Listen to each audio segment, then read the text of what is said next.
Hello students. तो hope so आप सब बहुत अच्छे होंगे।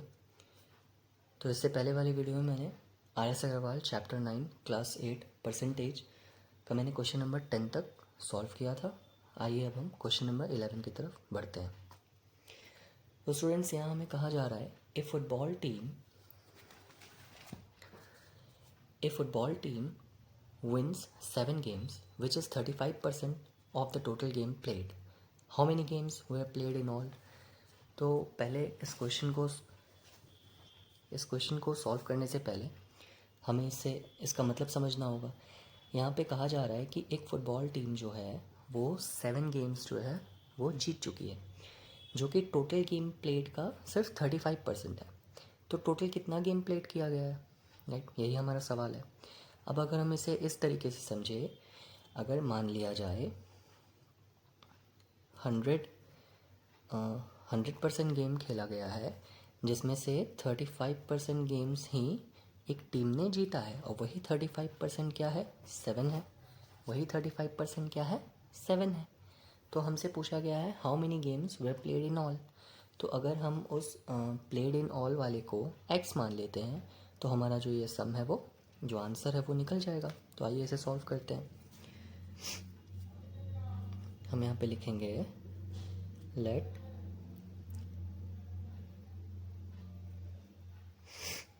गेम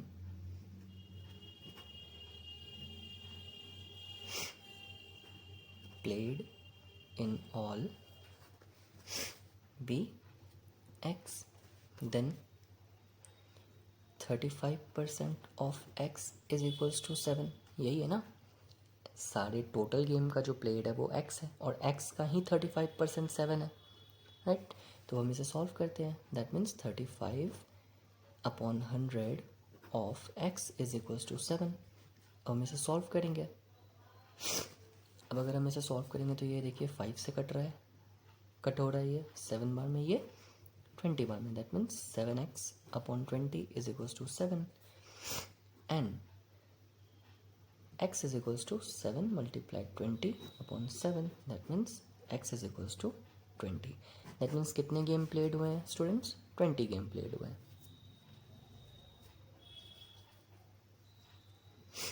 होप सो आप ये वाला मैथ समझ गए होंगे कि मैंने ये मैथ कैसे बनाया। आइए बढ़ते हैं क्वेश्चन नंबर 12 की ओर।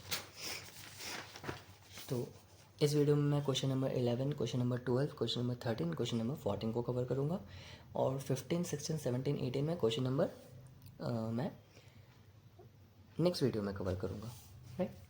आइए हम लोग क्वेश्चन नंबर 12 की तरफ देखते हैं।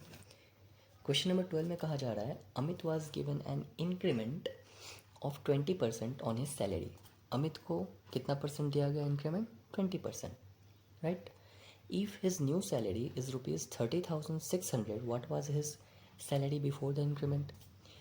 बोला जा रहा है, मान लीजिए कि एग्जाम्पल के तौर पे मैं ये बता रहा हूँ, अमित का सैलरी अगर 100 रुपये है तो उसको 20 रुपये ज़्यादा मिले, 20 रुपये ज़्यादा मिल रहे हैं, राइट? उसको कितना मिल रहा है? 120 रुपये मिल रहा है, राइट? और एक ये 20 रुपये मिलने से पहले, 20 रुपये मिलने से पहले मतलब 20 रुपये मिलने के बाद उसका सैलरी कितना है? उसका सैलरी कितना है? 120। उसका सैलरी कितना है? 120। अब हमसे पूछा गया है कि हमसे पूछा गया है कि 20 रुपये मिलने से पहले उसका सैलरी कितना था, राइट? हमसे यही पूछा गया, 20 रुपये मिलने से पहले उसका सैलरी कितना था। तो अगर हम अमित के सैलरी को इंक्रीमेंट से पहले 100% मान लेते हैं, तो इंक्रीमेंट के बाद उसका सैलरी कितना हो जाएगा? 120%, राइट? अगर हम यहाँ पे लिखेंगे late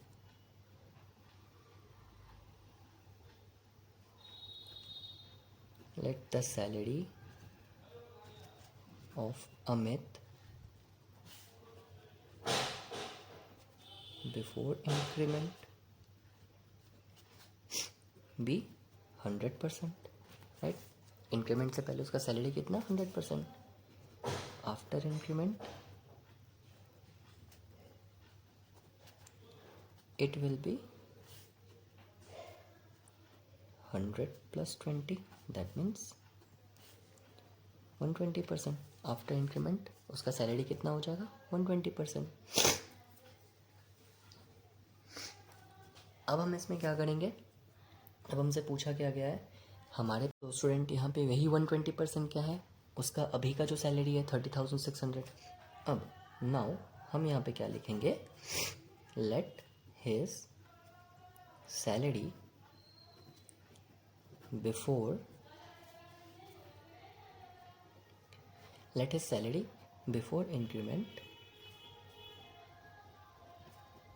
be rupees x। Increment से पहले उसके सैलरी को हम लोग क्या ले लेते हैं, x। Then 120% of x is equals to 30,600, यही है ना। x जो उसका सैलरी है उस पर उसको जो 20% इंक्रीमेंट मिला वही है ना 120%, राइट। अभी जो हमने यहाँ पे बताया था ये 120% वही चीज़ है, तो इसे इसमें इंक्रीमेंट मिला, x का ही तो 120% क्या है, ये है 30,600। अब इसे हम सॉल्व करते हैं, 120/100 of x is equal to 30,600। ये कट हो जाएगा, ये 6 ये 5, that means 6x/5 is equal to 30,600। Now ये x इज इक्वल टू क्या हो जाएगा 30,600, ये 5 तो जाके मल्टीप्लाई हो जाएगा एंड ये जो इधर 6 है ये अपॉन 6 आ जाएगा। अब ये कट हो जाएगा, 6 5 ज़ा 30, 6 1 ज़ा 6 and 00 and x is equal to 5 1 ज़ा 5, 5 5 ज़ा 25 एंड ये 00। 25,500 उसका क्या है student, salary before increment. 20% increment से पहले उसका जो 100% सैलरी है वो कितना था 25,500, और प्लस 20% इंक्रीमेंट के साथ उसका सैलरी कितना हो गया था 30,600। होप सो आप ये मैथ समझ चुके होंगे। आइए हम लोग स्टूडेंट्स उसके आगे वाले क्वेश्चन पे देखते हैं क्या। तो स्टूडेंट क्वेश्चन नंबर 13 हम लोग सॉल्व करते हैं। क्वेश्चन नंबर 13 में बोला गया है, Sonal attend her school on 204 days in a full year. Sonal पूरे साल में 204 डेज अपना स्कूल को अटेंड की। अगर उसका परसेंटेज कितना है 85%, तो हमें ढूंढना है कि हमें पता करना है कि स्कूल कितने दिन खुला था, राइट। तो आइए हम इसे सॉल्व करते हैं। तो अगर the number of days which were school were open, अगर हम उसे x मान लेते हैं तो हमारा आंसर आ जाएगा, राइट। तो आइए हम इसे सॉल्व करते हैं। Let the number of days in which school were open be x, right। then क्या हो जाएगा 85% of x is equals to 204, right. x का ही 85% 204 है ना, क्योंकि जितने दिन स्कूल खुला उसको हम क्या ले लिए x, और जितने दिन वो प्रेजेंट थी उसको हम वो क्या दिया हुआ है हमें 85%, और 85% ही क्या है 204। अब अगर इसे हम सॉल्व करेंगे तो हमारा आंसर रेडी है। तो आइए हम इसे सॉल्व करते हैं। 85/100 of x is equals to 204, right. Now ये 5 से कट हो रहा है 17 बार में, ये 5 से कट हो रहा है 20 बार में, that means 17x/20 is equals to 204। That means 17x is equals to 204 multiply 20, that means x is equals to 204 multiply 20/17। Now अब ये 17 कट हो रहा है, 17 1 ज़ा 17, 17 2 ज़ा 34 and x is equals to 240 days. That means school कितने दिन खुले थे स्टूडेंट्स, 240 डेज खुले थे, राइट। आइए अब हम क्वेश्चन नंबर 14 की तरफ बढ़ते हैं। आइए स्टूडेंट क्वेश्चन नंबर 14 को सॉल्व करते हैं। बोला गया है ए का जो इनकम है वो बी के इनकम से 20% लेस है, 20% कम है। अगर इसे हम समझे कि बी का इनकम 100 रुपये है तो ए का इनकम कितना है 20 रुपये कम है, दैट मीन्स 80 रुपीज़ है, राइट। बी का इनकम कितना है 80 रुपीज़ है। अब अगर हम एक छोटा सा स्टेटमेंट लिखेंगे तो हमारा मैथ बन जाएगा, हमारा जो ये प्रॉब्लम है वो सॉल्व हो जाएगा। क्या कि if A's income is ₹80 then B's income is equals to ₹100, right. अगर ए का इनकम 80 है तो बी का कितना है 100। उसी तरीके से if A's income is ₹100 then B's income is equals to rupees 100/80, और इसी का परसेंटेज निकालने के लिए क्या करेंगे, 100 से मल्टीप्लाई कर देंगे, क्योंकि परसेंटेज निकालने के लिए क्या करते हैं हम लोग, 100 से मल्टीप्लाई। अब ये देखेंगे तो कट रहा है, इससे 0 कट रहा है, ये 5 से और ये 4 से, और ये 4 से कट रहा है 25। That means rupees, that means 125%, क्योंकि ये हमने किस में निकाला, परसेंटेज में। ये कितना निकल गया, 125%। अब इसी का हम लोग अगर 125 में से 100% को क्या कर देंगे, माइनस कर देंगे, तो हमारा आंसर आ जाएगा। देयरफॉर बीज income more than A's income is equals to 125 minus 100%, that means 25%।